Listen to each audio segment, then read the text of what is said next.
أشهد أن لا إله إلا الله وحده لا شريك له وأشهد أن محمدا عبده ورسوله الذي لا نبي ولا رسول بعده. أما بعد. Hadirin ikhwati iman, jamaah dan juga anggota Persatuan Islam yang insyaallah kita semua dimuliakan oleh Allah Subhanahu wa taala. Puji dan syukur senantiasa tercurah limpahkan kehadirat ilahi Rabbi Allah Subhanahu wa taala yang telah melimpahkan dengan berbagai kenikmatan kepada kita semua. Dan di antara kenikmatan yang Allah limpah curahkan, di antaranya yaitu adalah kenikmatan iman, kenikmatan Islam, yang tak lupa adalah kenikmatan sehat wal afiat. Sehingga dengan di antara kenikmatan tersebut kita mampu melangkahkan kaki kita, menyegerakan urusan kita dalam hal mendekatkan diri kepada Allah Subhanahu wa taala melalui majelis ilmu pada pagi hari ini. Hadirin ikhwati iman, jamaah yang insyaallah kita semua dimuliakan oleh Allah Subhanahu wa taala. Pada pagi hari ini yaitu adalah terselenggaranya pengajian bulanan pimpinan cabang Persatuan Islam, dan pada pagi hari ini agenda yang akan kita laksanakan ada beberapa agenda. Yang pertama yaitu adalah pembukaan, kemudian yang kedua tasmi Al-Quran, yang ketiga materi inti yang akan disampaikan oleh Mubalik Persatuan Islam, dan kita beranjak kepada agenda yang kedua yaitu adalah tasmi Al-Quran yang insyaallah akan dibacakan oleh Ustaz Ari Seno, dan kepada beliau kami persilahkan.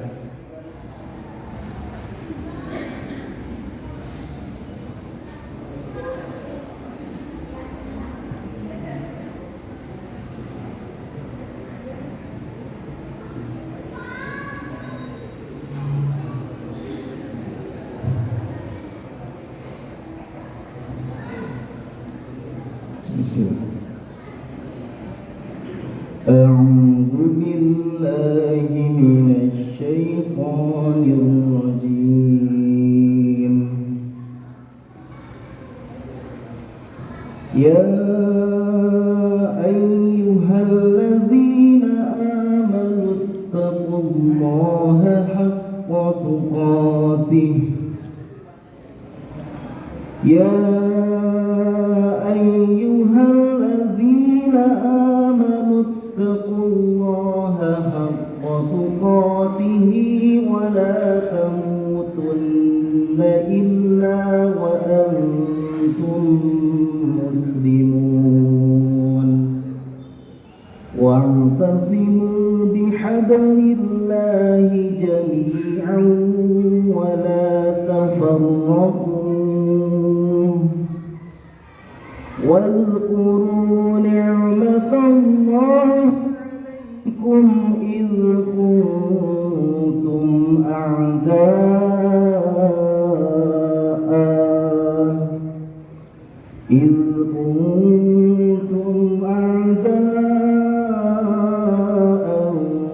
فألف بين قلوبكم فأصبحتم بنعمته إخوانا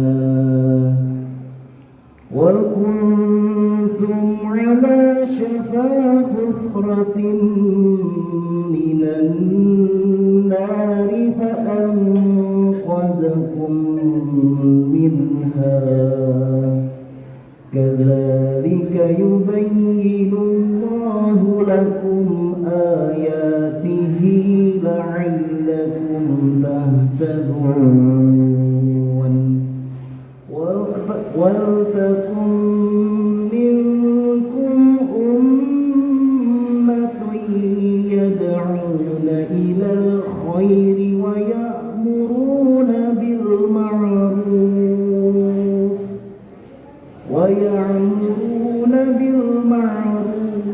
وينهون عن المنكر وأولئك هم المفلحون. سمع الله.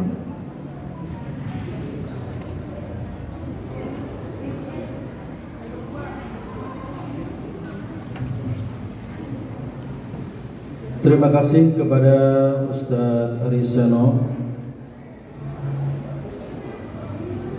Hadirin yang dirahmati oleh Allah Subhanahu wa taala, setelah kita melalui agenda yang kedua, kita beranjak ke agenda yang inti, agenda yang ketiga, dan silakan kepada para jemaah untuk menghabiskan atau mencicipi hidangan yang telah diberikan kepada para jemaah sekalian. Dan agenda yang ketiga yaitu materi inti yang akan disampaikan oleh Mubalik Persatuan Islam, dan pada edisi bulan Oktober 2022 ataupun bulan Rabiul Awal 1444 Hijriah, yang akan memberikan materi yaitu adalah Al-Ustaz Dr. Haji Teten Romli Komarudin MAG, dan beliau telah hadir di tengah-tengah kita, dan beliau mengangkat tema Manhaj Ahlul Quran wal Hadith di tengah para pemuja akal dan gelombang moderasi beragama. Dan waktu yaitu adalah 1 jam ke depan, tepat jam 10 lewat 20 menit, kita akan mendengarkan paparan dari Al-Ustaz, dan nanti akan ada tanya jawab seputar materi yang disampaikan, baik dari bapak-bapak ataupun ibu-ibu yang mau bertanya tentang materi yang akan disampaikan oleh kita semua. Baik, kepada para jemaah, bapak-bapak, ibu-ibu, marilah kita sama-sama mendengarkan, menyimak, mengambil manfaat dari apa yang Ustaz sampaikan kepada kita semua. Dan kepada Al-Ustaz Dr. Haji Teten Romli Komarudin MAG, kami persilahkan.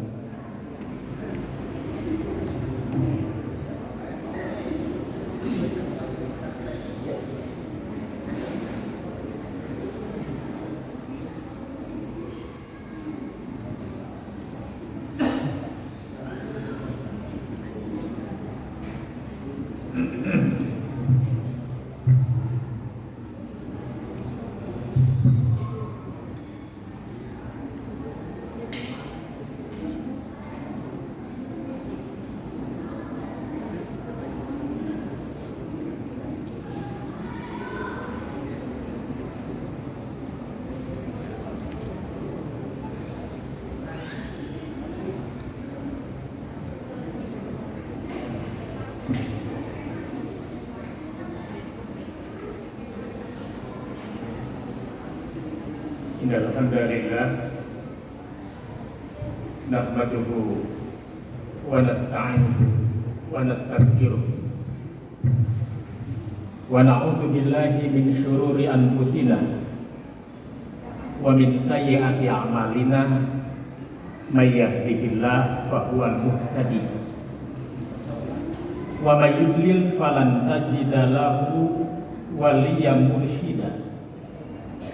Musalli wa sallim ala Rasulil Karim wa ala alihi wa sahbihi wa man tabi'ahum bi ihsanin ila yaumiddin. Asyhadu an la ilaha illallah wahdahu la syarika lah wa asyhadu anna Muhammadan abduhu wa rasuluh, amma ba'd. Usikum wa nafsi bitaqwallah faqad fazal muttaqun, kama qala Allah ta'ala fil Qur'anil Karim. A'udzu billahi minasyaitonir rajim. Ya ayyuhalladzina amanu taqullaha haqqa tuqatihi wa la tamutunna illa wa antum muslimun. Yang sama-sama kita hormati para kasepuhan, para pengasuh, para sesepuh, para pembina reng-rengan pimpinan cabang Persatuan Islam Matraman Jakarta Timur bersama otonomnya. Demikian pula para asatid senior, asatid junior, para jamaah, para santri, rijalul ghud, ummahatul ghud. Kita bersyukur kepada Allah Rabbuna Tabaraka wa Ta'ala. Pagi ini kita akan membahas satu uraian yang memang uraian ini menjadi sangat penting. Sangat penting adanya di tengah-tengah kebutuhan kita di dalam memetakan gerakan dakwah, khususnya gerakan dakwah Jamiah Persatuan Islam. Saudara-saudara, setidaknya saya sudah berikhtiar menuliskan apa yang harus kita bahas hari ini. Yang pertama, silahkan dirujuk tulisan saya, judulnya Terpapar Akal Liar. Silakan dirujuk, bisa dicari di Google, Terpapar Akal Liar. Akal. Terpapar akal liar. Terhempas tanpa bimbingan wahyu. Nah, itu judul pertama ya. Terpapar akal liar, terhempas tanpa bimbingan wahyu. Jangan lupa kodenya madrasahabibumi.com supaya bisa langsung ketahuan judulnya. Terpapar akal liar, terhempas tanpa bimbingan wahyu. Kodenya madrasahabibumi.com. Yang kedua,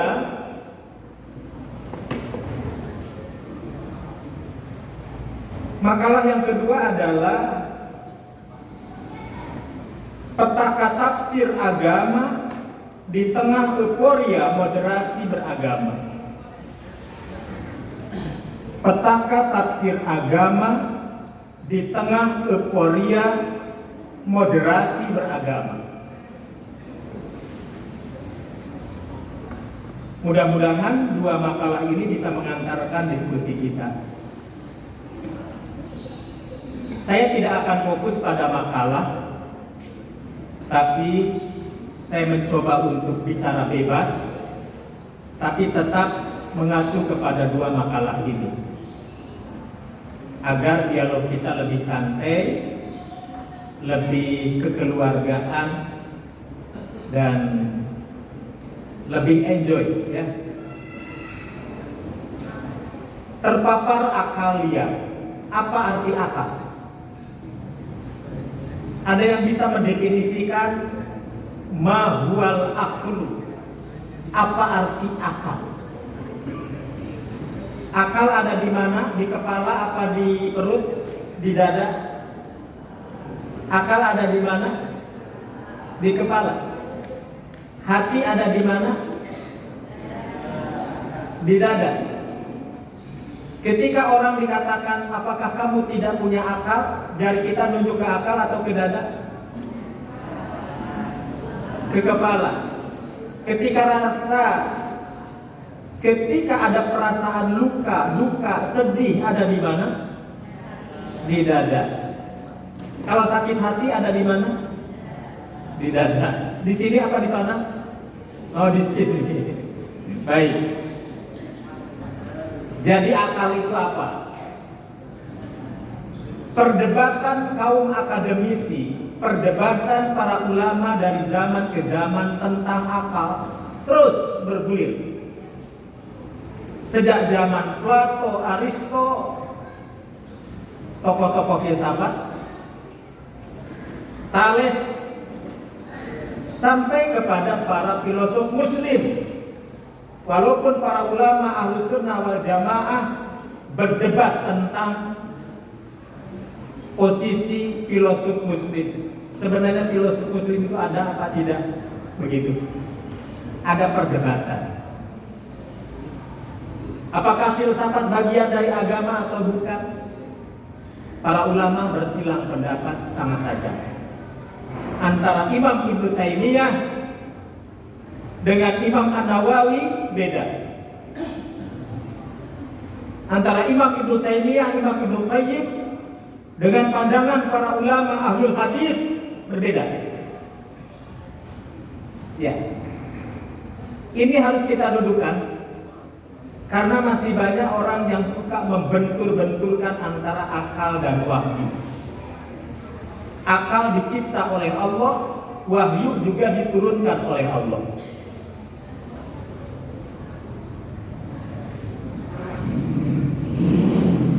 Pemilik kitab tafsir yang sangat populer abad ini,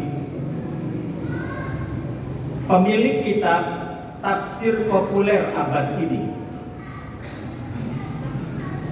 siapa beliau? Al-Imam As-Sa'di. Kitab tafsirnya Taisir Karimir Rahman min Kalamil Mannan. Taisir Karimir Rahman min Kalamil Mannan. Itu tafsir paling populer abad ini, karya Syekh As-Sa'di. Kata As-Sa'di, Allah turunkan dua keajaiban. Allah turunkan dua anugerah kepada umat manusia. Yang pertama anugerah wahyu, dan yang kedua anugerah akal. Dengan diturunkannya anugerah wahyu, maka melahirkan ilmu-ilmu yang terinspirasi dari wahyu. Ilmu tafsir, ilmu fikih, ilmu hadis, semua terinspirasi dari wahyu. Allah ciptakan akal. Dari akal manusia melahirkan berbagai ragam disiplin ilmu. Manusia jadi tahu lautan dalam bisa diukur, gunung tinggi bisa diukur, kedalaman lautan yang paling dalam bisa diukur, mengandung kandungan apa. Lahir ilmu oceanologi, ilmu kelautan.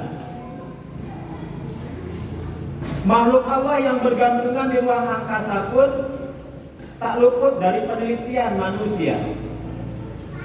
Maka muncul ilmu-ilmu tentang astronomi. Di sini ada ahlinya, Ustaz Syarif.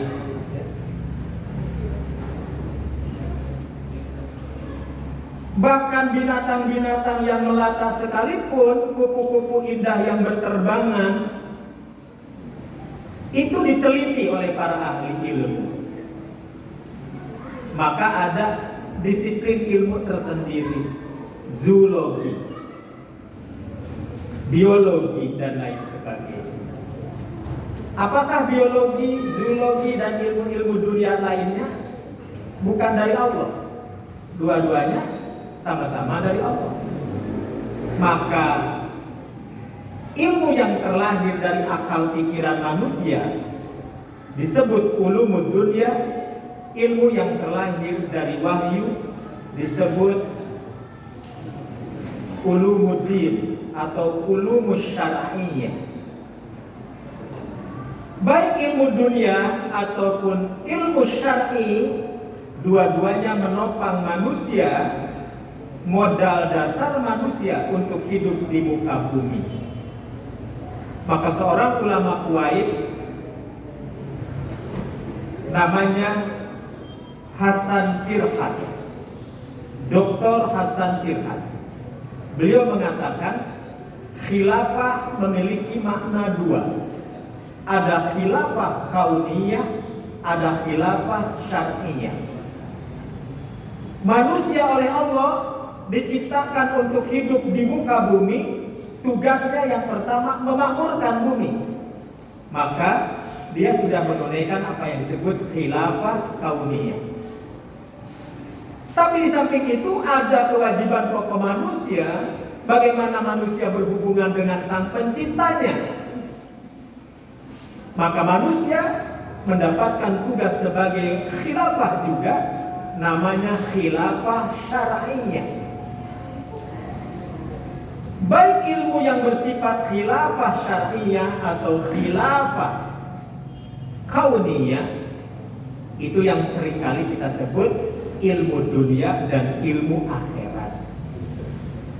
Dua-duanya menjadi konsentrasi penuh kita di mana? Di pesantren Persatuan Islam.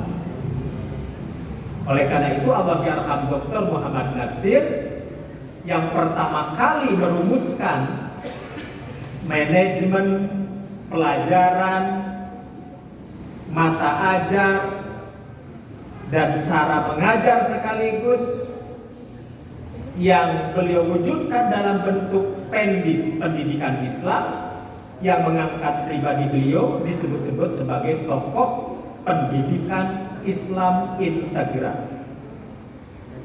Pendidikan integral. Ada yang mengatakan pendidikan integral, ada yang mengatakan pendidikan Islam integral.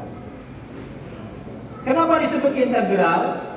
Mengintegralkan, menggabungkan, mensinergikan antara ilmu dunia dengan ilmu akhirat. Maka di sini tidak ada dikotomi ilmu. Nah, saudara-saudara, guru kita Tuan Ahmad Hasan pernah mengatakan, dan ini dipegang teguh oleh Pak Natsir sebagai anak buahnya, sebagai muridnya. Kata Pak Natsir,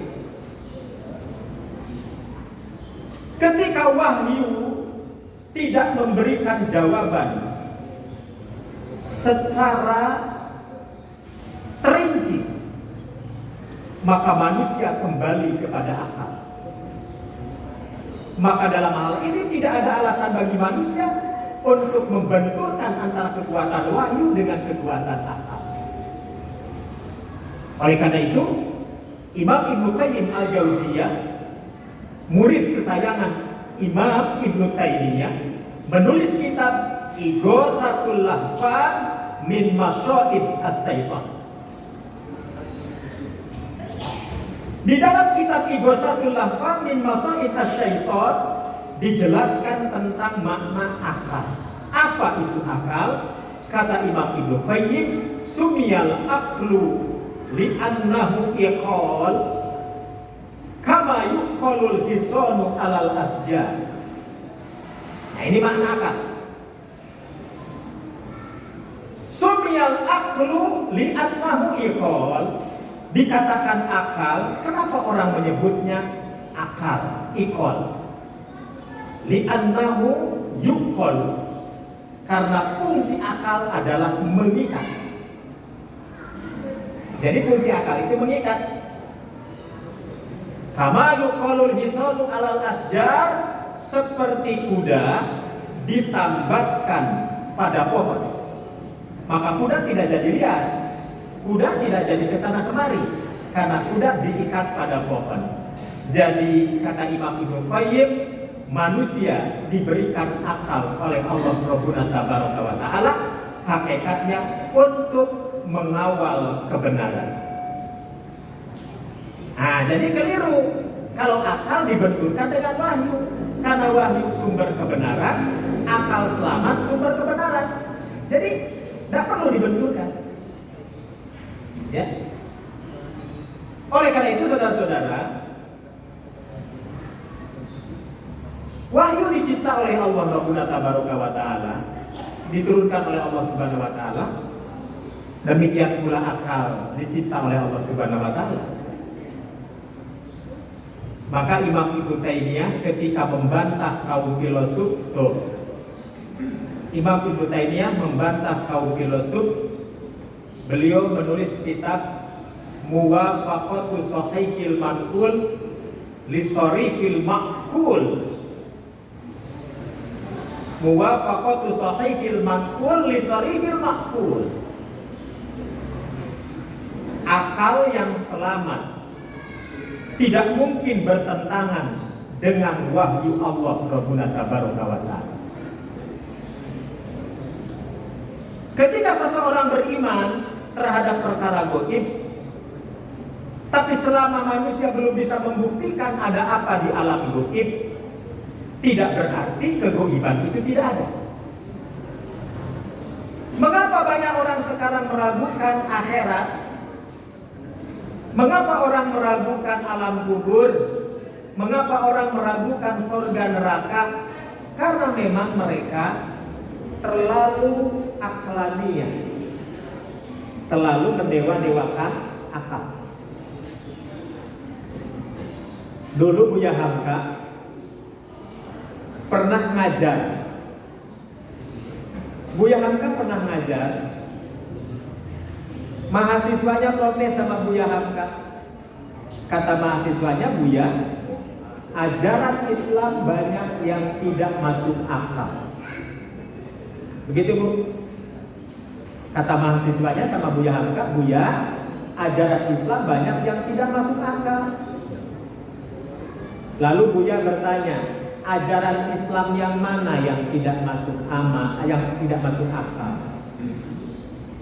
Dijawab oleh mahasiswanya, contohnya orang berwudu mau sholat, batal wudunya. Kalau orang sudah wudu mau sholat batal wudunya, dalam fikih Islam harus bagaimana? Ustaz Endang Mansur mengajarkan ya wudu lagi. Keluar angin ya wudu lagi. Tapi tidak oleh mahasiswa ini. Kata mahasiswa ini, orang keluar angin dari bawah, kok kenapa yang diusap muka? Masuk akal apa tidak? Bu, masuk akal apa tidak? Keluar angin dari bawah, batal wudunya. Harus wudu lagi katanya. Loh, keluar angin dari bawah, kenapa yang diusap muka? Kata mahasiswa ini, Buya, gak masuk akal. Mestinya kalau keluar angin dari bawah, yang diusap bagian mana? Nah, masuk akal? Masuk akal. Tapi karena yang ditanya Buya Hamka pinter ya. Anak ini dipanggil sama Buya Hamka, Dek, sini Dek. Dengan penuh sayang Buya Hamka memanggil anak tersebut. Lalu anak itu menghampiri Buya Hamka.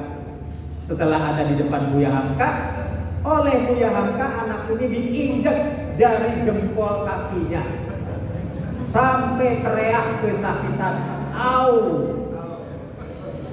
Dan anak ini pun bertanya, Buya, kenapa Buya menginjak jari kaki saya?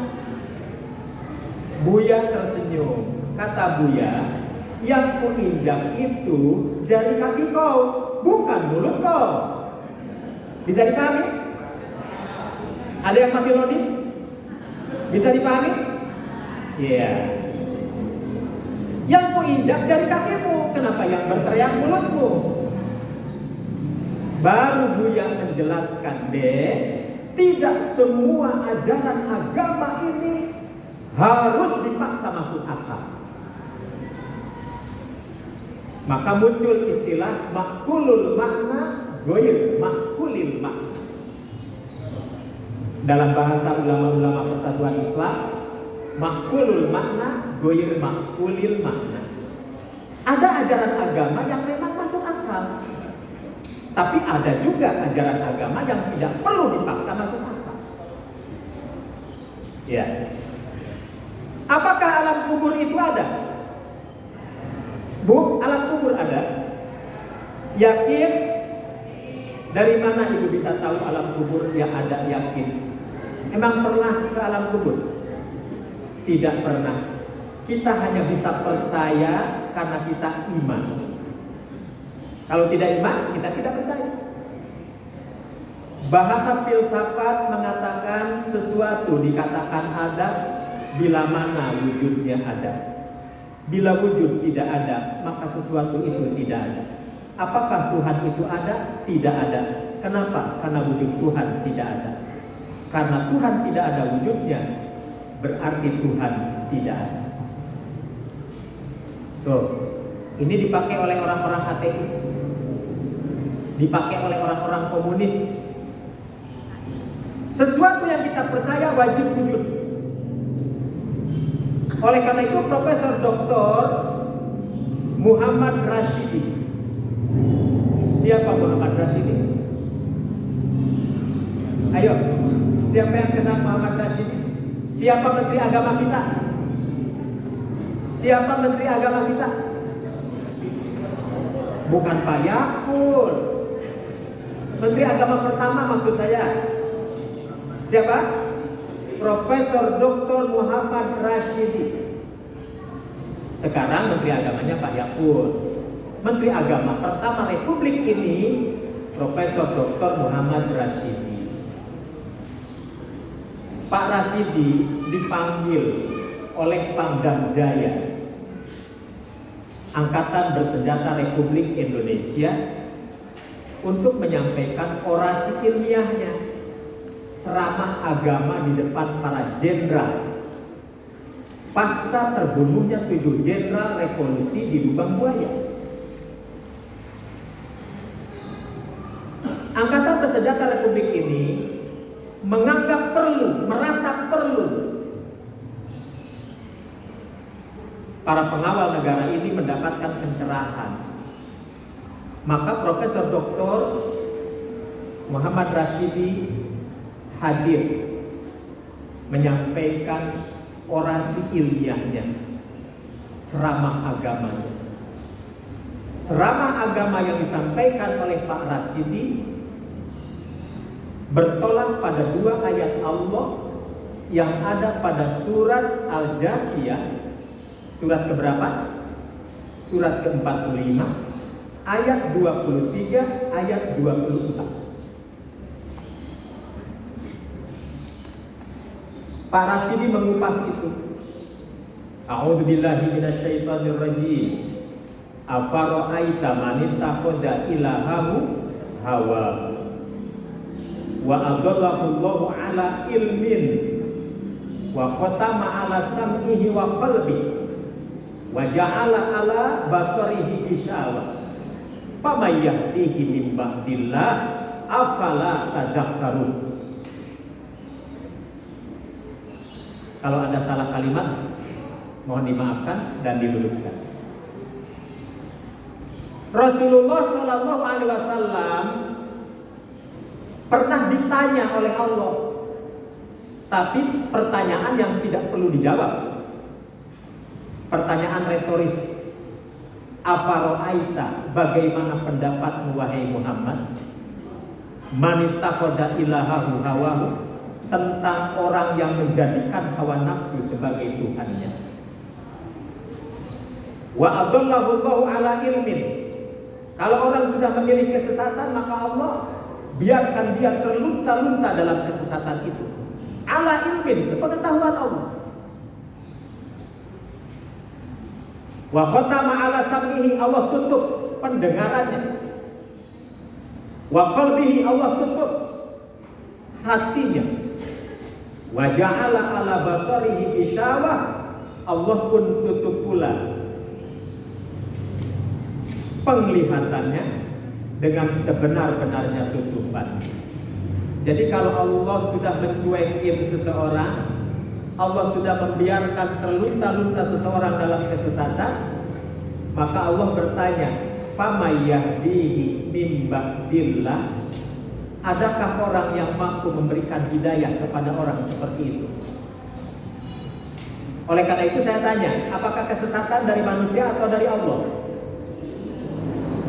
Orang menjadi menyimpang, orang masuk aliran sesat, orang menjadi tersesat.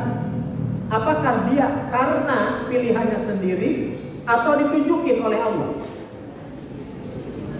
Nah, salah seorang murid Ustadz Abdul Qadir Hasan, di sini ada alumni Bangil yang dulu paling depan. Ustadz Abdul Qadir Hasan putra Tuan Ahmad Hasan. Beliau punya murid namanya Abdul Wahid Alwi.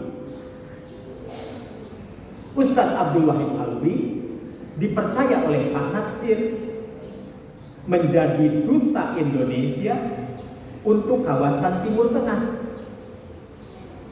Dia sangat dipercaya oleh Fadilatul Syekh Abdul Aziz bin Abdullah bin Baz. Beliau dipercaya oleh ulama-ulama kibar Saudi Arabia.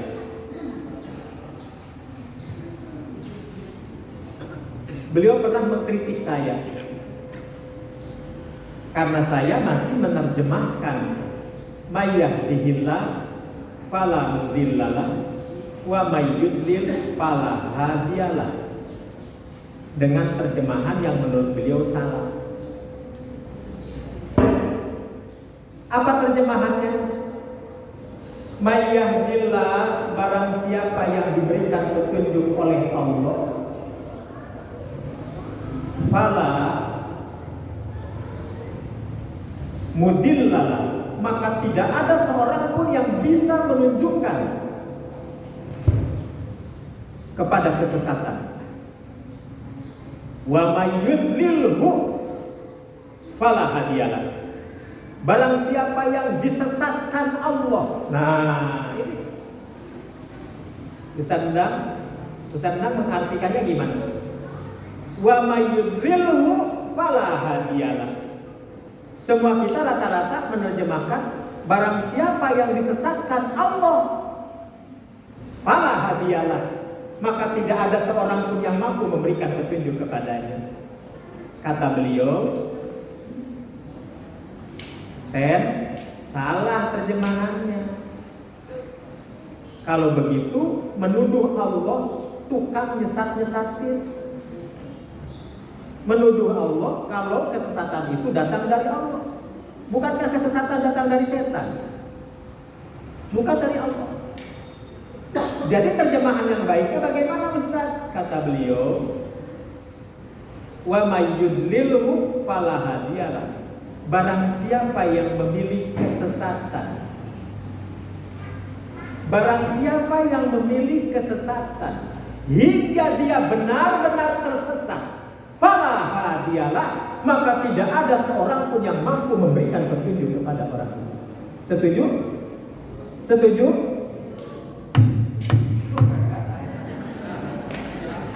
Kalau sudah setuju, diketok palu ya. Jadi mulai saat ini menerjemahkan may yahdihillah fala mudhillalah wa may yudlil fala hadiyalah. Barang siapa yang mendapatkan petunjuk Allah, tidak ada seorang pun yang bisa menyesatkannya. Barang siapa yang memilih kesesatan hingga dia benar-benar tersesat, maka tidak ada seorang pun yang bisa memberikan petunjuk kepadanya. Jadi Allah tidak pernah menyesatkan orang. Justru manusia yang memilih kesesatan. Jadi ini sesuai dengan surat Al-Jasiyah. Famay yahdihi min ba'dillah, siapa yang bisa memberikan petunjuk kepada orang yang seperti itu? Sudah dicuekin oleh Allah, ditutup pintu hatinya, ditutup pendengarannya, ditutup penglihatannya. Afala tadzakkarun, tidaklah engkau berpikir, kata Allah. Nah, oleh karena itu Imam Al-Ghazali menuliskan dalam kitabnya At-Ta'rifat, apa itu agama? Nah, ya. Silakan dilihat makalah saya. Apa itu agama? Ya. Agama adalah, kata Imam Al-Ghazali dalam kitabnya At-Ta'rifat,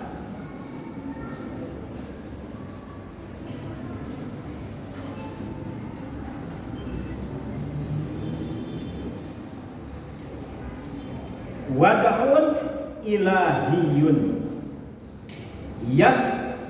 yad'u ashabal uqul ila qabulin ma hiya inda Rasuli sallallahu alaihi wasallam. Wad'un ilahiyun yad'u ashabal uqul, ketetapan Allah yang mengajak orang-orang yang memiliki akal tuh. Jadi yang memiliki akal. Agama dipahami karena karena manusia diberikan akal oleh Allah. Ini dikuatkan oleh Imam Ibnu Qayyim dalam kitabnya Al-Fawaid. Al-Fawaid. Imam Ibnu Qayyim menuliskan dalam kitabnya Al-Fawaid ketika menafsirkan walaqad karomna bani Adam. Ma makna karomna? Karomna di sini Allah muliakan manusia dengan akal. Allah muliakan manusia dengan akal. Nah, oleh karena itu saudara-saudara, maka kita bisa sangat memahami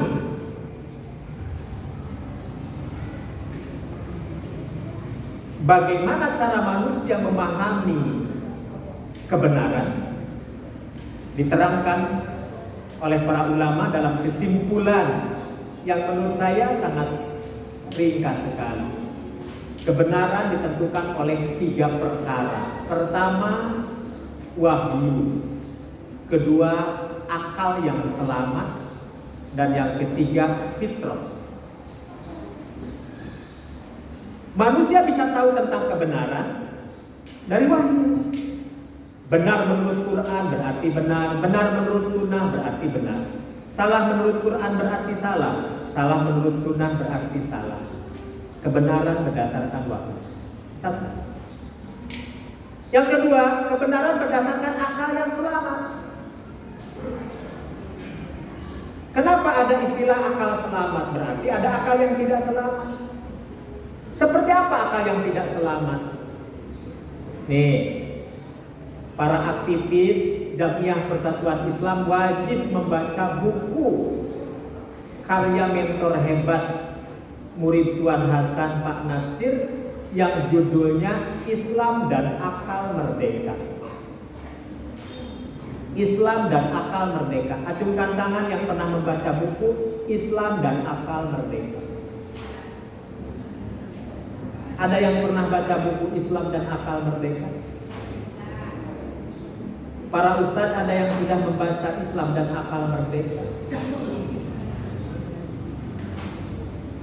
Kitab ini membungkam orang-orang liberal yang menyudutkan Islam. Islam tidak menghargai akal pikiran. Kata siapa?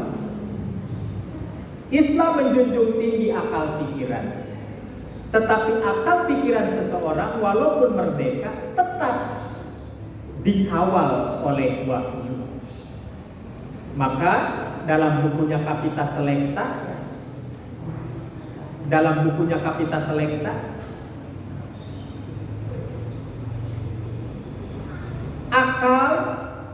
ada akal merdeka terpimpin. Ya, ada akal merdeka terpimpin.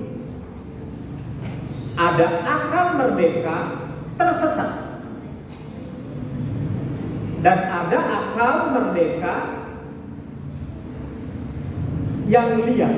Nah, kata beliau dalam bukunya Kapita Selecta, ada akal merdeka terpimpin, ada akal merdeka tersesat, ada akal merdeka yang liar.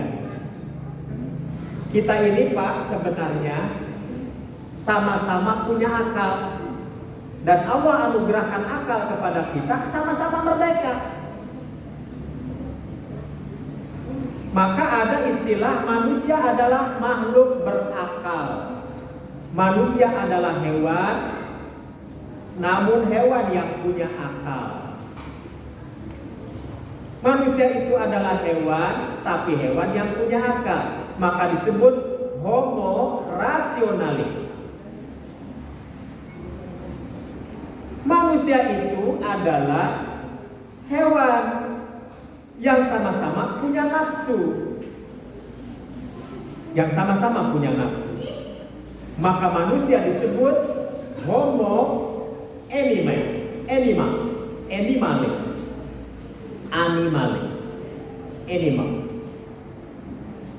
Tapi manusia juga punya rasa. Beda rasa kita dengan rasa binatang, beda. Apa yang membedakan kita dengan binatang? Aturan wahyu Allah. Kata Imam Abu Hamid Al-Ghazali, tidak ada bedanya manusia dengan hewan. kalau dari sisi nafsu, makanya disebut nafsul bahaim. Bahasa filsafatnya homo animal. Manusia adalah makhluk seperti binatang. Manusia boga kahayang. Manusia sagala hayang. Paham? Serba mau manusia itu. Wajar. Karena manusia homo animal. Manusia adalah makhluk matematis. Karena manusia makhluk berakal.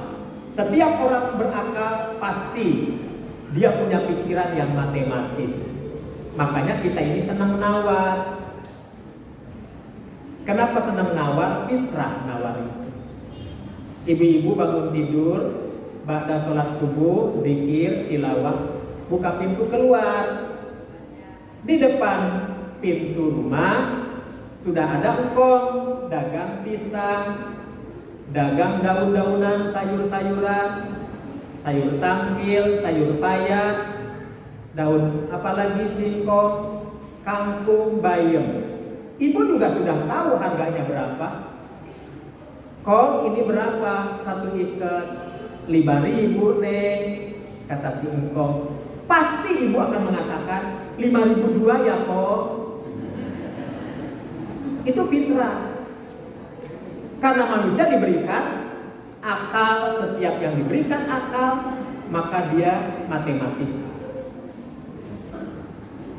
Manusia juga diberikan perasaan.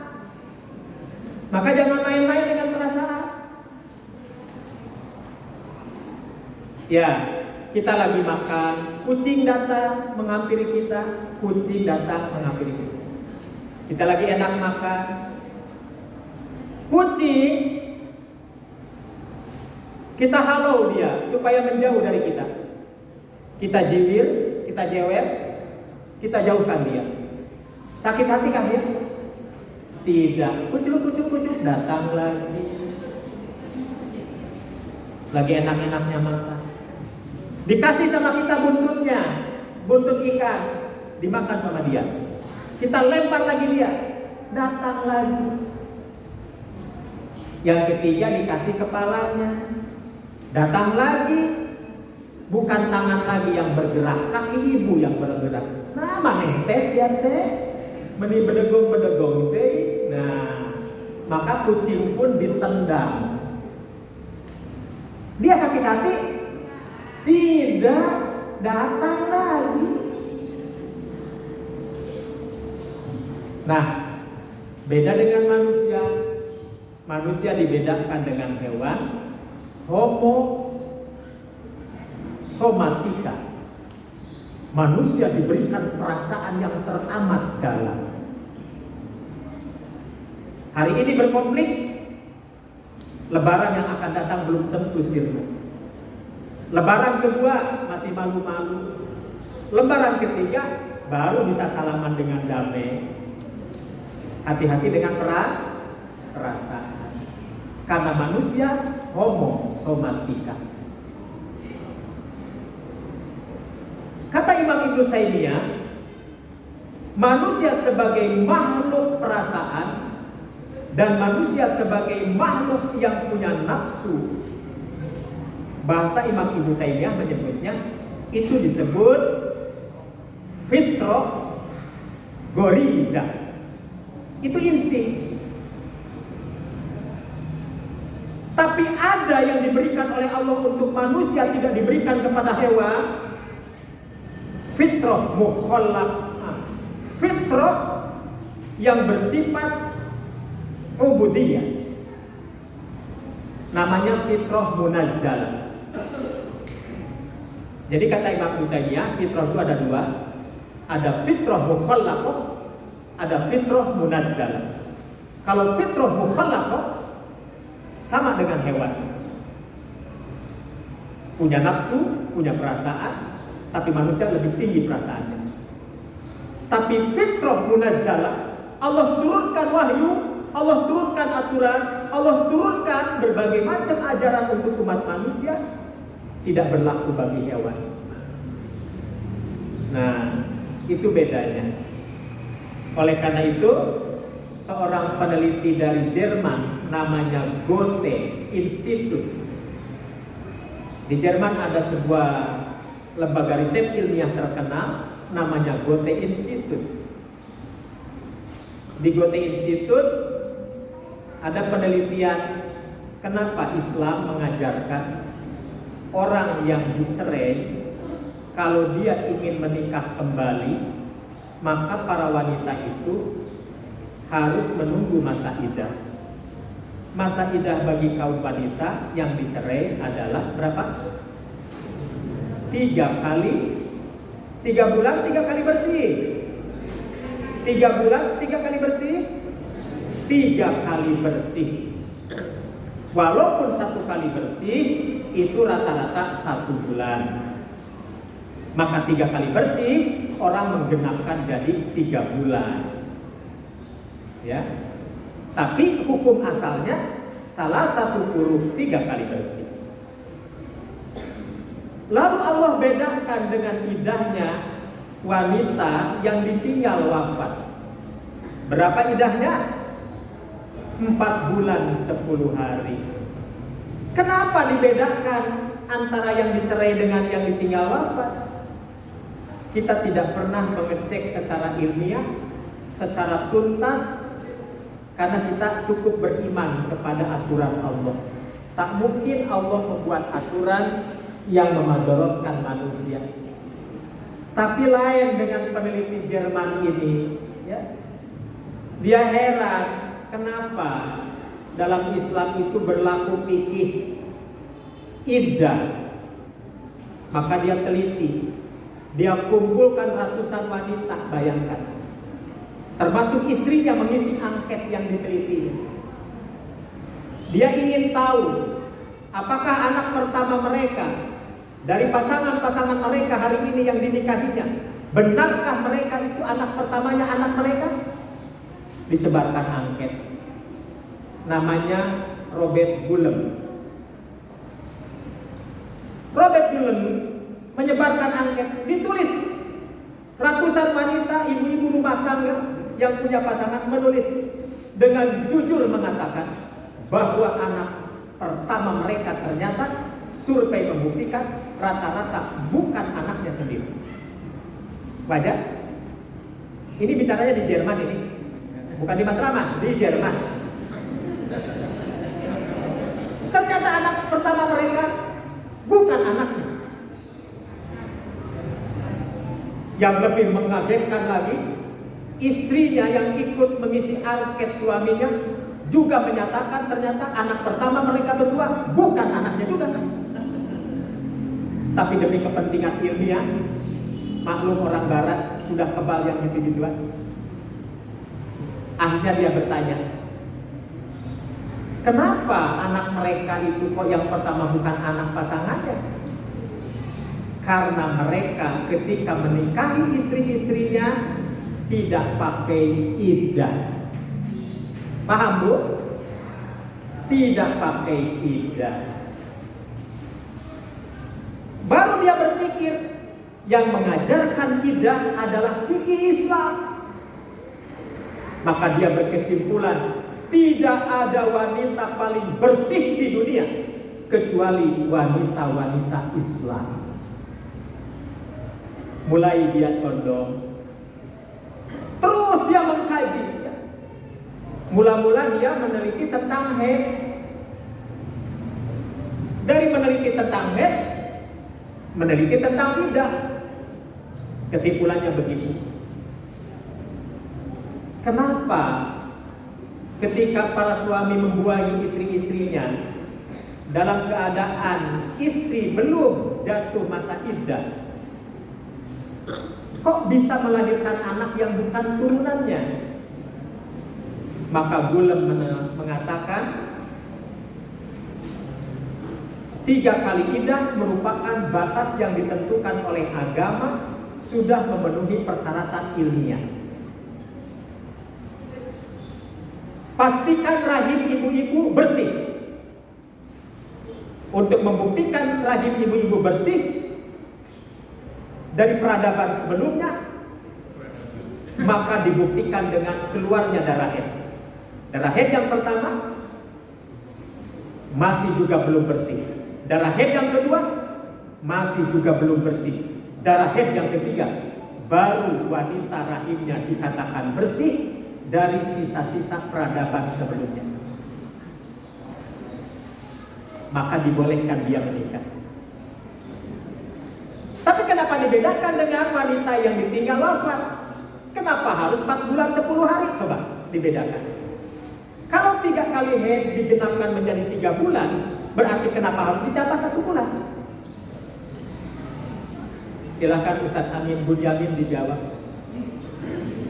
Sebagai pelaku. Ya. Kenapa? Karena bagi yang ditinggalkan wafat, keluar darah haid saja belum cukup sebelum dia menghilangkan memorinya. Sebelum dia menghilangkan apanya? Kenangan-kenangan yang mungkin dirasakan membuat dia menjadi apa? Menjadi sedih. Maka oleh agama diberikan kesempatan 1 bulan lagi, tambah 1 bulan. Kenapa tambah 10 hari, 4 bulan 10 hari? Yang 10 hari itu kurang lebihnya. Karena ternyata ibu-ibu mengalami menstruasi juga tidak sama ya. Ada yang 7 hari, ada yang 9 hari, bahkan ada yang lebih dari 10 hari. Ya. Hebat agama kata Gulen. Maka Gulen pun meyakini bahwa tidak ada ajaran agama di muka bumi sehebat ajaran fikih Islam. Tuh, orang bisa sadar akan keislamannya, orang bisa sadar akan ketauhidannya, orang sangat sadar bahwa wahyu dan akal tidak berbenturan, harus meneliti seperti itu. Sampai haid diteliti, sampai iddah diteliti. Masa kita harus beriman, harus meneliti haid dulu? Ya? Nah, ini orang barat. Ini luar biasa. Baik, kita kembali. Jadi benar ya, kata para ulama, apa itu agama? Wad'un ilahiyun yad'u ashabal ukul. Ketetapan Allah yang mengajak insan berakal, bukan yang tidak berakal. Nah, oleh karena itu, maka wajar Imam Ibnu Qayyim menyimpulkan dalam kitabnya I'lamul Muwaqqi'in, pandangan yang benar dipengaruhi oleh cara berpikir yang benar. Pandangan yang benar dipengaruhi oleh cara berpikir yang benar. Cara berpikir yang benar terlahir dari akal yang selamat. Akal yang selamat adalah akal yang mau tunduk pada wahyu. Nah, begitu kata Imam Ibnu Qayyim. Sebaliknya, akal yang tidak selamat, dia tidak mau tunduk pada wahyu. Akal yang tidak mau tunduk pada wahyu, maka melahirkan cara pandang yang keliru. Cara pandang yang keliru melahirkan kesimpulan yang keliru pula. Ini dijelaskan oleh Imam Ibnu Qayyim dalam kitabnya I'lamul Muwaqqi'in. Bapak-bapak dan ibu-ibu yang saya hormati, saya pikir ini bahasan pengantar ya. Nanti kita lanjutkan dalam kuliah-kuliah berikutnya. Mudah-mudahan kita masih diberikan oleh Allah waktu untuk berjumpa.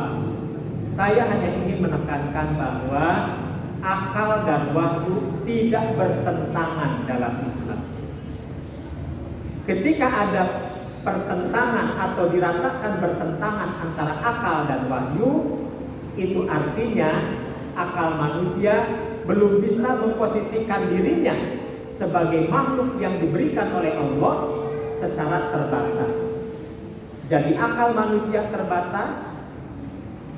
Tidak benar orang mengatakan akal tak terbatas, tidak. Akal itu dibatasi. Nah, dibatasinya oleh apa? Oleh wahyu. Oleh karena itu, jawaban Pak Natsir sangat bagus sekali dalam bukunya Islam dan Akal Merdeka. Kesimpulannya, manusia diberikan akal itu sangat merdeka. Ya. Tapi kemerdekaan akal dibimbing oleh wahyu. Kalau akal itu tunduk pada wahyu, selamat. Tapi kalau akal tidak mau tunduk pada wahyu, maka dia akan menjadi sesat bahkan liar. Nah, kembali kepada ceramah Pak Rasidi pertama yang tadi dipanggil oleh Pangdam Jaya ya. Dia ingin menjelaskan bahwa sumber kesesatan, sumber penyimpangan itu karena memuja akal. Begitu. Ya. Sumber penyimpangan, sumber kesesatan itu karena manusia memuja akal. Maka kata beliau, ketika orang memuja akal atau yang disebut dengan aklaniyah atau disebut dengan rasionalisme, maka segala sesuatu dipaksa harus rasional. Tuhan jelas adanya, tapi karena tidak wujud maka Tuhan tidak dipercaya. Maka mewujudkan bentuk, mewujudkan sesuatu zat Tuhan untuk menjadi wujud, artinya Tuhan dipaksa dimaterikan. Ketika memaksakan Tuhan jadi materi, itu disebut materialisme. Ketika dipaksa alam kubur harus kita pahami hari ini sesuai dengan akal pikiran kita, berarti kita memaksa akal untuk menghadirkan alam kubur dalam benak pikiran kita hari ini. Itu disebut materialisme. Jadi yang disebut materialisme itu bukan hanya mengejar-ngejar dunia saja, bukan. Menjadikan sesuatu yang gaib menjadi wujud, dipaksa harus wujud. Itu materialisme. Karena alam kuburnya tidak dipercaya, alam akhir tidak dipercaya, surga neraka tidak dipercaya, mulailah mereka meragukan adanya surga neraka. Mulailah mereka meragukan adanya alam akhir, kiamat.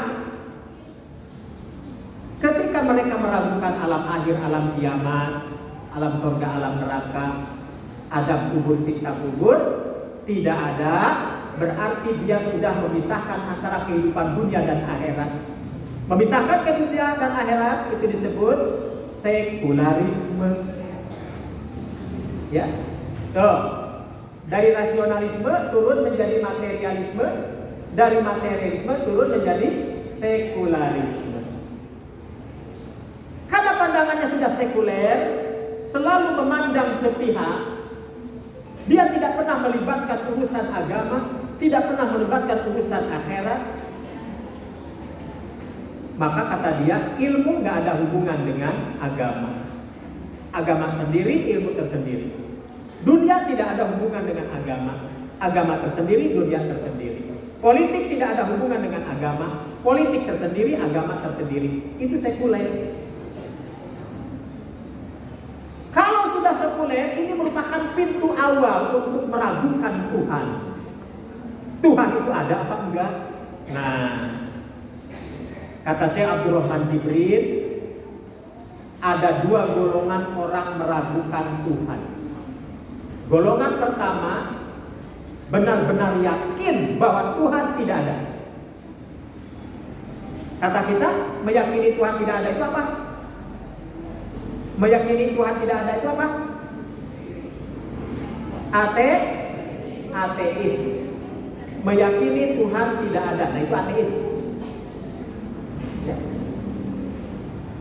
Sekarang, meyakini Tuhan itu ada,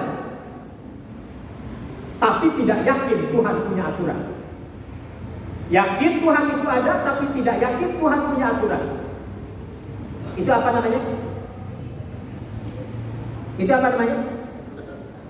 Agnotis. Ajarannya disebut agnotisisme. Orangnya disebut agnotis. Jadi agnotis itu percaya Tuhan ada, tapi tidak percaya Tuhan punya aturan. Maka yang lahir adalah abai terhadap ajaran-ajaran agama.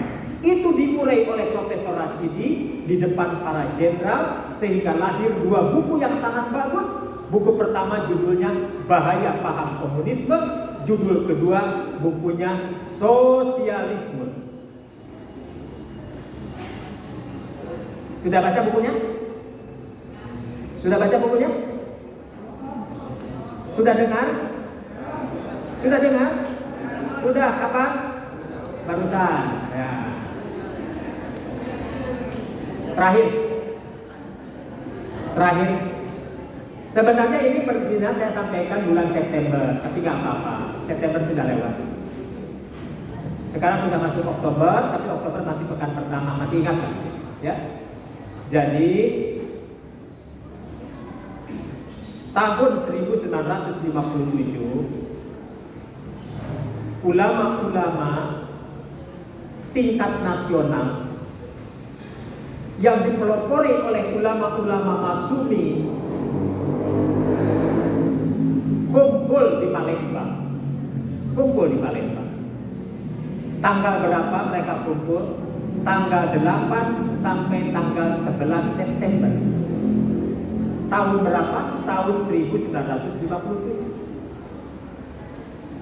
Mereka merespon gerakan komunisme yang semakin masif. Semakin banyak orang menganut paham ateisme. Bahkan tak sedikit aktivis-aktivis Muslim ikut menjadi aktivis komunisme. Bahkan ada seorang kiai terkenal, dia disebut-sebut sebagai kiai komunisme. Terjadi. Maka ulama kumpul di Palembang tanggal 8 sampai 11 September. Mereka meyakinkan umat dengan melahirkan fatwa yang sangat spektakuler. Fatwa yang keluar adalah haram hukumnya umat Islam memilih PKI, begitu ya. Nah, di sini masih ada saksi sejarah nih. Di sini masih ada saksi sejarah. Sekarang sepuh, dulu anak muda. Nah, orangnya nyender. Samping kanan Ustadz Endang Mansur. Saya yakin sebentar lagi beliau akan bertanya. Ya, jadi kumpulan ulama di Palembang itu menyimpulkan haram hukumnya umat Islam memilih PKI. Haram hukumnya keluarga Muslim menikahkan anak gadisnya kepada aktivis komunis. Haram hukumnya kaum muslimin mengurusi jenazah orang yang berpahamkan komunis, memulasara, apalagi mensolatkannya. Mereka benar-benar sudah dihukumi sebagai orang murtad. Ini sama pandangan ini dengan ulama-ulama besar dunia yang ditulis dalam kitab Al-Ilmaniyah Wasamaruha Al-Khobithah. Seorang guru besar di Ummul Qura namanya Profesor Dr. Safar Al-Khawale menulis kitab dalam kitabnya kurang lebih 1500 halaman, mengurai dengan begitu sangat bagus. Al-Ilmaniyah.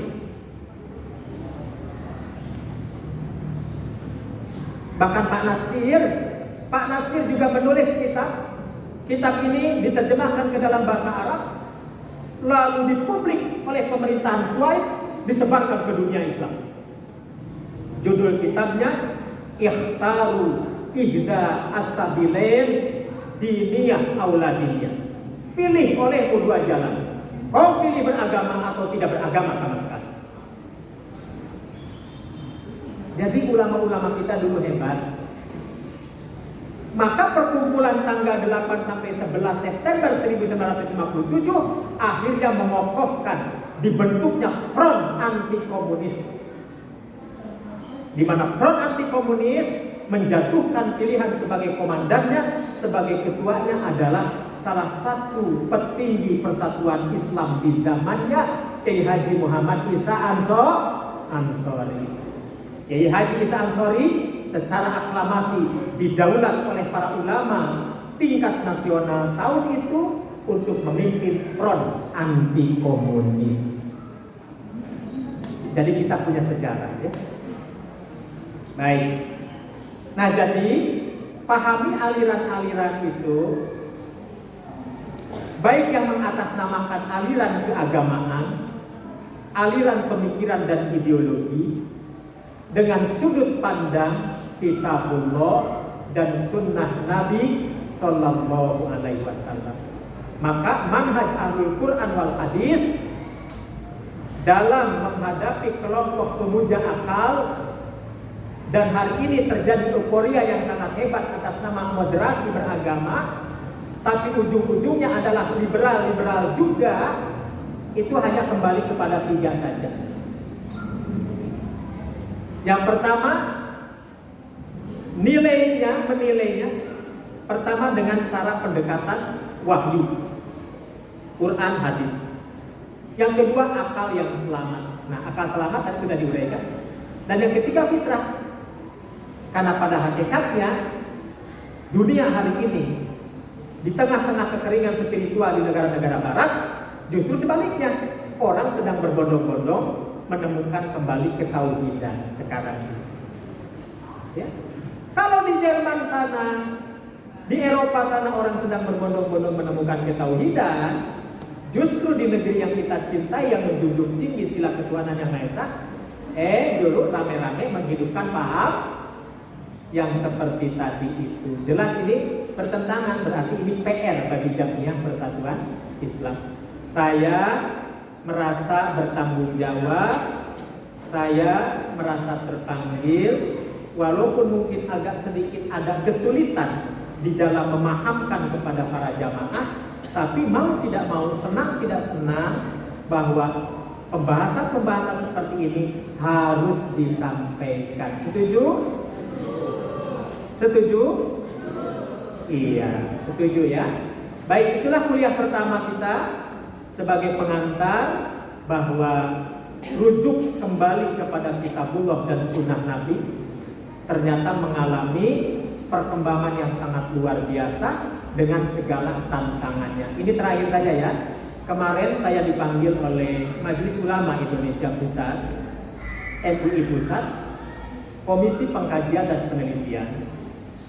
Mereka menitipkan 2 buku, sudah lama sekali 2 buku itu dititipkan. Buku yang pertama jumlahnya 850 halaman. Buku yang kedua jumlahnya 950 halaman. Ini merupakan kumpulan pidato ceramah-ceramah seorang tokoh asal Sumatera Barat yang mengajarkan tentang pentingnya memahami Islam dengan pemahaman paradigma baru. Apa yang dimaksud Islam paradigma baru? Memahamkan Islam berdasarkan 2 pusaka. Apa yang disebut dengan 2 pusaka? Kan kita juga sama 2 pusaka. 2 pusaka menurut kita Quran dan Sunnah. Ternyata menurut dia juga sama. Islam yang benar adalah Islam yang kembali kepada 2 pusaka. Kita tanya 2 pusakanya apa? Quran dan Sunnah. Benar, berarti sama. Kenapa beda? Apa yang membedakan? Ternyata pemahaman Quran dan Sunnah menurut kita beda dengan pemahaman Quran dan Sunnah menurut dia. Quran memiliki definisi tersendiri bagi dia, Sunnah memiliki definisi tersendiri bagi dia. Tuh, ada. Siapa saja pengikutnya? Masya Allah, pengikutnya bukan orang jore-jore, kata orang Cirengit ya. Kata orang Garut, bukan orang sembarangan. Yang belajar tentang ajaran ini para mantan rektor, para guru besar, para dekan, ya, para dosen. Begitu sangat tertariknya dengan Islam, dengan pemahaman paradigma baru. Islam yang tidak memerlukan piranti ilmu, Islam yang tidak perlu ditafsirkan dengan fikih usul fikih, Islam yang tidak perlu memakai pendekatan hadis, usul hadis, mustalah hadis, tidak perlu.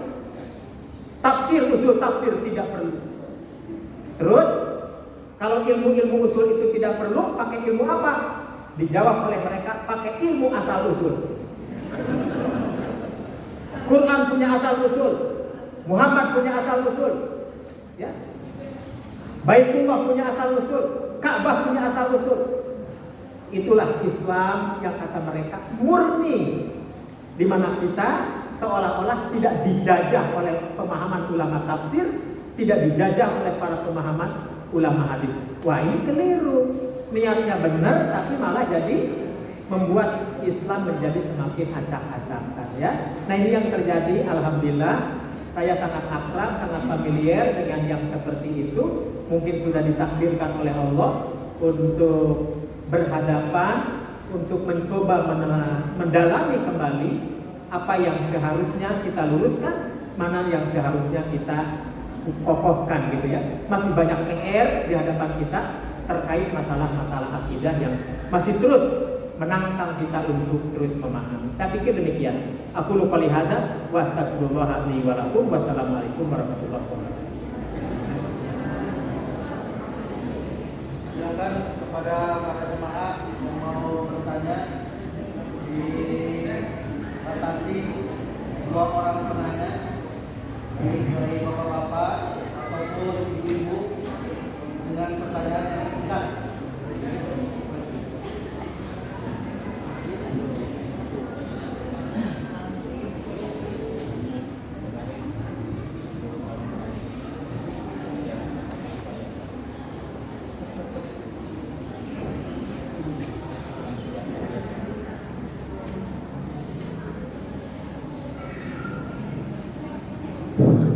Silakan kepada para jemaah yang mau bertanya, baik bapak-bapak, ibu-ibu, secara singkat.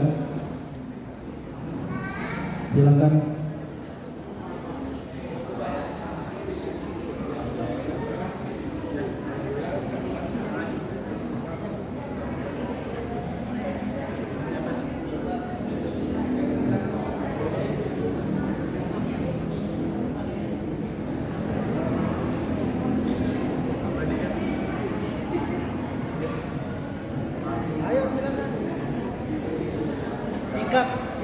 Singkat. Assalamualaikum. Salam. Saya ini Allah berkasih kaji. Kaji tolong fisik. Kaji tolong fisik. Diundang sama orang yang punya anjing. Setelah saya fisik, untuk mahrim. Kalau dapat di situ, habiskan waktu satu bulan itu. Setelah saya bersih, setelah Allah sendiri tidak komat. Allah Akbar itu anjing dulu untuk beberapa kita ikut sholat. Ini yang pertama. Yang kedua di jalan terbuka. Sebentar, mohon ditolong dibantu. Ini tidak terdengar suaranya.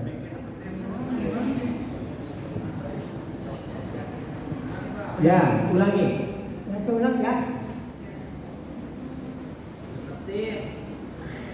Saya pernah ngalamin ya. Saya tukang pijit di rumahnya orang yang punya anjing. Waktu itu sholat maghrib, secara versi kalau sendiri kita komat Allahu Akbar, itu anjing datang duduk di belakang saya seolah-olah ikut anjing, ikut sholat. Itu dasarnya apa? Yang kedua ada lagi di jalan pramuka. Saya ingat yang punya anjing namanya Hutasoid. Sholat asar, kalau nggak sholat asar di situ, namun jam takut kehabisan waktu, nggak sholat di situ. Bisa duduk juga Allah Akbar, itu dua-duanya jatuh. Duduk regen di belakang kita, seolah-olah ada imam dan makmum. Itu dasarnya apa? Apa itu petunjuk? Apa itu apa? Ya. Jadi, ya, dan yang lagi saya kerja di Garuda. Ini mah barang. Itu juga ada anjing dia gede-gede. Orang lain datang, dia siap merekam. Tapi kenapa mas saya? Wih, datang ikut. Gimana itu? Baik. Dasar anjing. Baik. Ini bab anjing nih ya. Bab anjing. Jadi sebenarnya pertanyaan yang beliau sampaikan itu isyarat apa? Anjing kok bisa datang waktu sholat dan ikut menghampiri, mendekati, seolah-olah bareng jadi makmum sholat. Saya nanyanya ke siapa ya? Kalaupun tentu saja ya, niatnya apa gitu mendekati Abah gitu ya. Baik, saya pikir gini, belakangan juga rame di media ya, di YouTube ya. Ada hewan-hewan yang memang mengikuti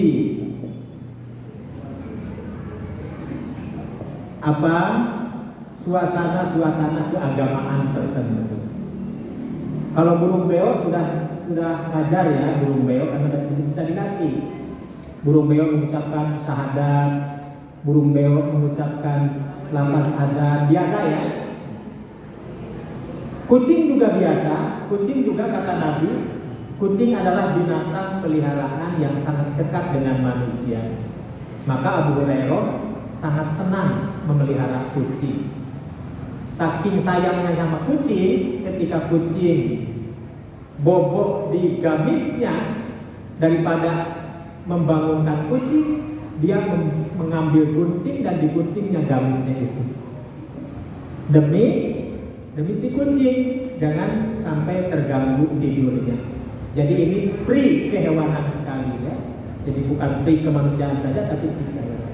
Nah sekarang anjing memang punya kedudukan khusus ya. Anjing punya kedudukan khusus dalam agama yang tidak sama seperti kucing. Dan air liurnya dihukumkan oleh para ulama sebagai air yang najis. Dalam mazhab fikih Syafi'i disebut fikihnya apa? Najisnya apa? Najis mughaladzah gitu ya. Najis yang sangat najis begitu. Dari sisi hukum tentu saja tidak elok ya sholat didatangi anjing. Makanya tempat sholat harus bersih dari najis. Karena yang ditanyakan isyarat apa ya? Isyarat apa anjing kok bisa merapat mendekat pada orang sholat? Saya jujur tidak bisa menjawab ini ya. Tidak bisa menjawab isyaratnya isyarat apa.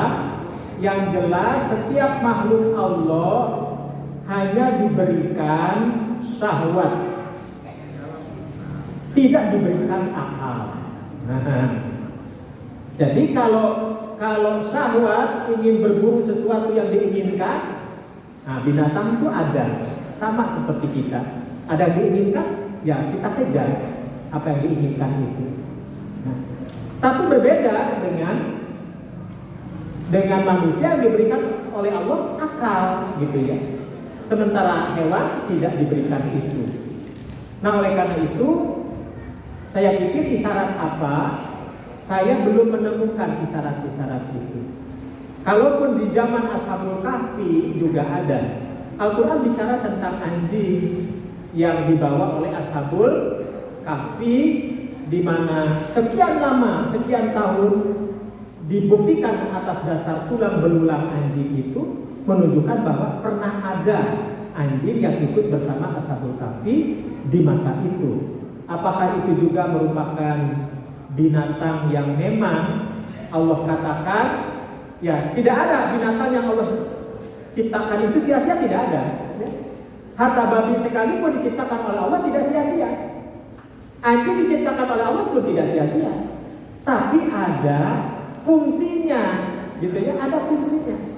Fungsi babi apa? Kenapa? Sudah jelas babi itu haram, kenapa dicipta oleh Allah? Kira-kira apa jawabannya? Agar manusia berhati-hati. Allah memuji manusia dengan babi sesuatu yang haram. Hati-hati begitu ya. Nah, Allah ciptakan anjing. Kenapa ciptakan anjing? Para sahabat ridwanullah alaihim ajma'in mengatakan bahwa Nabi Shallallahu Alaihi Wasallam menyebutkan malaikat Allah tidak mau masuk rumah seseorang yang di rumah itu ada anjing dan berhala, ada patung. Malaikat tidak mau masuk. Tuh. Apakah anjing dengan posisi seperti itu terhina? Boleh kita dolimi? Tidak juga. Tapi Allah ciptakan anjing bukan untuk di rumah, tetapi Allah ciptakan anjing untuk menjaga kebun, untuk menjaga apa? Hutan, ya. Hutan yang paling dahsyat binatangnya, yang paling buas itu apa? Macan, ya. Macan, singa, ya. Bahkan anjing tidak termasuk binatang buas di hutan, kecuali anjing hutan. Kenapa Allah ciptakan yang buas-buas itu di hutan? Kenapa? Ada hikmahnya. Ada. Kalau Allah tidak ciptakan singa, tidak ciptakan macan, tidak ciptakan anjing hutan, manusia dengan mudah bisa melakukan pembabakan liar di hutan. Jangankan tidak ada hewan buas, ada hewan buas pun hutan kita gundul, ya gitu. Nah, jadi semua ada hikmahnya, saya yakin. Tapi kalau ditanya isyarat apa anjing itu datang menghampiri Pak Jerry, ikut sholat berjamaah begitu, kemudian ada 2 kali peristiwa yang beliau sebutkan, saya pikir mungkin itu ya sudah jadi kehendak Allah saja barangkali, ya. Tidak ada isyarat-isyarat, takwil-takwil tersendiri yang saya tidak menemukan itu, ya. Ustaz, alhamdulillah sebelum saya berangkat, tolong di ayat apa, ayat seberapa, surat apa? Kalau nggak salah ayatnya Wajiblah isyadu kufaku sawawati wa'ad to'an wakarkan Wajiblah kufaku wa'asam. Saya ingin kesini, jangan ini Allah memberikan petunjuk. Ya, baik. Intinya gini, ilmu Allah itu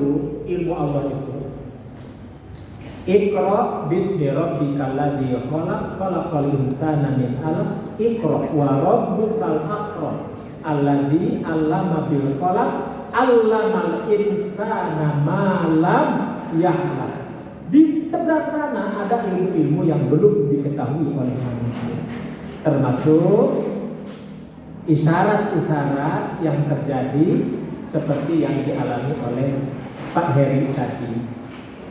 Walaupun memang ada kitab yang ditulis oleh Imam Ibnu Sirin. Imam Ibnu Sirin pernah menulis kitab. Judul kitabnya Al-Ahlam. Kitab ini menjelaskan tentang takwil, tentang perkara-perkara yang dialami oleh umat manusia tentang takwil. Apakah segala sesuatu itu ada takwil? Nah, tapi para ulama bersilang pendapat mengenai kebenaran takwil sesuatu, kecuali takwil yang dibenarkan oleh Rasulullah Shallallahu Alaihi Wasallam. Nah ini, jadi apa yang ditanyakan oleh Pak Heri ini sebenarnya lebih kepada takwil, dan para ulama mengatakan takwil yang benar hanya takwil yang dibenarkan oleh Rasulullah Sallallahu Alaihi Wasallam. Ada yang lain? Mana? Itu Ustaz, silakan. Dari mana? Dari Pak Haji mana? Oh iya, silakan. Tapi kalau wanita memang bilang musibah benar apa enggak? Jadi pertanyaannya adalah pemimpin perempuan itu musibah dalam Islam, apakah pemimpin wanita itu menjadi musibah, benar atau tidak?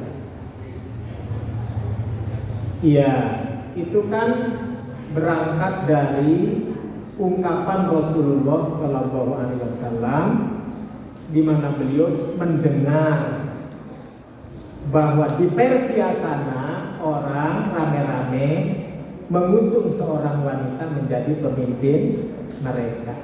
Lalu Nabi mengatakan tidak akan bahagia suatu kaum yang dipimpin oleh seorang wanita.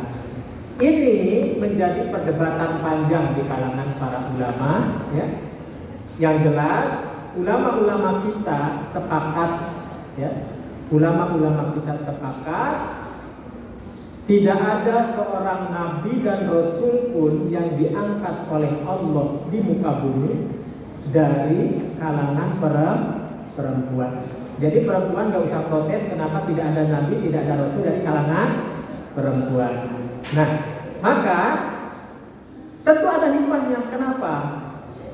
Lalu Nabi mengatakan, sifat perempuan dan sifat laki-laki berbeda. Walaupun bisa jadi laki dan perempuan memiliki keilmuan yang sama, atau bisa jadi perempuan bisa mengungguli kaum laki-laki dari sisi skill, dari sisi ilmu, bisa jadi. Tapi tetap yang maha tahu itu Allah. Di mana titik lemah perempuan, yakni memutuskan perkara dengan perasaannya tadi. Kenapa hubungan kepemimpinan didoakan apa? Nabi berani mengatakan tidak akan bahagia karena khawatir bahwa kaum perempuan memutuskan persoalan, memutuskan perkara-perkara yang besar justru menurut perasaannya ketimbang akal pikirannya. Walaupun tafsirnya sekarang berkembang nih, dalam memimpin hal apa? Nah, ya, dalam memimpin hal apa? Ibu-ibu itu sudah jadi pemimpin jauh sebelum orang meributkan pentingnya pemimpin perempuan. Ibu-ibu ini sudah diciptakan oleh Allah melahirkan para pemimpin. Ya. Jadi ibu-ibu ini Nabi tidak mengatakan untuk jadi pemimpin, tapi justru ibu-ibu itu disetting oleh Allah untuk melahirkan para pimpinan. Para ulama tafsir mencoba mengurai tentang doa yang seringkali kita ucapkan. Rabbana hablana min azwajina wa dzurriyyatina qurrata a'yunin waj'alna lil muttaqina imama. Kita garis bawahi kalimat paling ujung dari doa tersebut, imama. Rabbana ya Tuhan kami, hablana anugerahkan untuk kami min azwajina dari pasangan-pasangan kami, wa min dzurriyyatina qurrata a'yunin dari keturunan kami menjadi penyejuk hati, waj'alna lil muttaqina imama, jadikan untuk kami dari mereka keturunan kami ini pemimpin umat yang bertakwa. Tuh Bu, mending melahirkan pemimpin, mending ibu yang langsung jadi pimpinannya. Mulia mana? Mulia mana Bu? Mulia melahirkan calon pemimpin, mendingan ibu negret pengen jadi pemimpin. Nah, ya. Jadi Allah sudah menyiapkan para wanita itu memang pabrik yang melahirkan para pemimpin. Oleh karena itu muncullah kata-kata emas, al-ummu madrasatul ula. Yang namanya ummun itu adalah madrasahnya pertama umat manusia.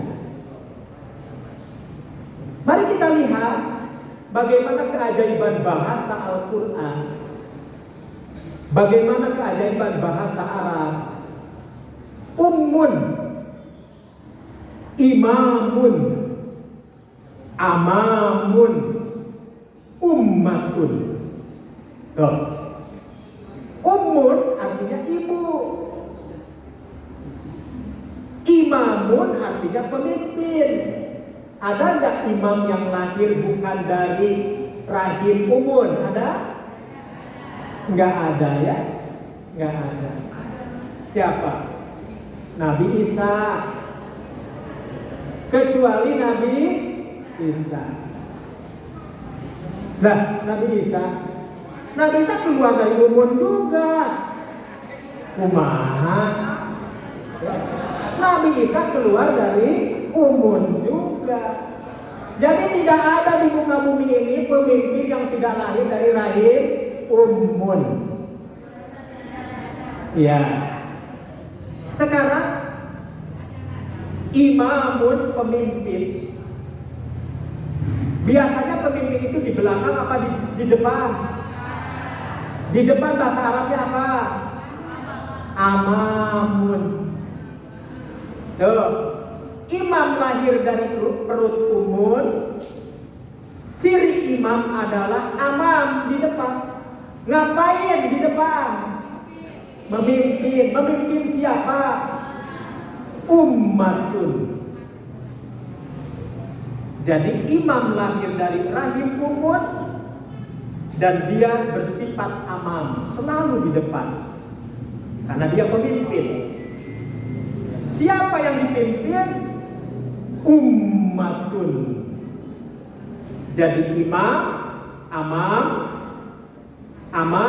ummatun. 4 kata ini merupakan satu rumpun yang saling sinergi. Itu bukan kebetulan, menunjukkan bahwa betapa pendidikan lahirnya para pemimpin di muka bumi ini tidak bisa dilepaskan dari kaum ibu. Ya, jadi berbahagialah kaum ibu ya. Justru Allah ciptakan kaum ibu untuk memproduksi para pemimpin. Maka wajar kalau Nabi mengatakan tidak bahagia suatu kaum yang mengangkat pemimpin kaumnya dari kalangan ibu-ibu. Bisa jadi berprestasi, tapi bisa jadi lebih lebih berkurang dari apa yang seharusnya mereka miliki. Walaupun dulu ada Margaret Thatcher ya, ada Corrie John Aquino, tapi saya yakin ada yang lebih hebat dari para kaum ibu tersebut ya. Baik, saya pikir itu yang bisa saya sampaikan, kurang lebihnya mohon maaf yang sebesar-besar. Oh, masih ada? Masih ada? Cukup nanti. Nah, itu apa Pak? Silakan. Di luar panggung aja. Tadi kan sudah disebutkan isme, baik ateisme, sekularisme. Jadi pertanyakan, adakah isme tadi melandasi pemikiran Islam Nusantara? Baik. Apakah isme itu ada sekarang atau tidak, nyata atau tidak? Tentu jawabannya sangat nyata, ya. Sangat nyata. Nah, oleh karena itu, mengapa materi ini kami sampaikan? Jadi, akar kesesatan, akar penyimpangan terlahir dari memuja akal. Afara'aita man ittakhadha ilahahu hawahu. Apa jadinya orang kalau sudah menuhankan akal, pikiran, menuhankan hawa nafsunya. Sumiyal hawa li'annahu yahwi sahibahu ilanna. Kenapa hawa nafsu disebut hawa? Karena dia yahwi, menggiring pelakunya menuju api neraka jahanam. Demikian kata Imam Asy'ari sebagaimana diketik oleh Imam Ibnu Mandur dalam kitabnya Lisanul Arab. Ya. Demikian kurang lebihnya, mohon maaf. Nanti silakan dibaca lagi ya makalahnya. Makalahnya jangan lupa dibaca lagi dan ikuti terus materi-materi yang ada di madrasahahliumi.com. Terima kasih. Wassalamualaikum warahmatullahi wabarakatuh.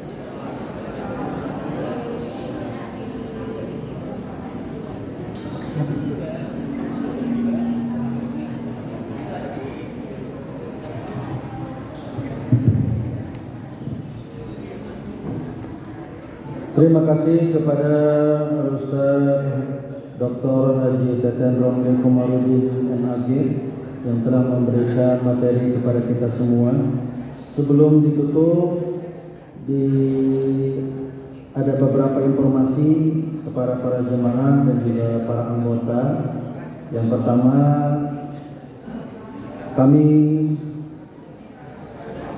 bidang dakwah pimpinan cabang Persatuan Islam Matraman, terima kasih kepada para jemaah yang telah memberikan makanan dan minuman untuk pengajian pada pagi hari ini. Kemudian yang kedua, pengajian bulanan ini ditetapkan dan dijadwalkan setiap Sabtu kedua, sudah menjadi rutinitas pukul 8.30 waktu yang akan dilaksanakan. Kemudian yang keempat, bagi jamaah yang mau membawa makanan dan minuman untuk para jamaah pengajian, kami persilahkan karena tagline kita itu adalah ngaji, silaturahim, dan berbagi.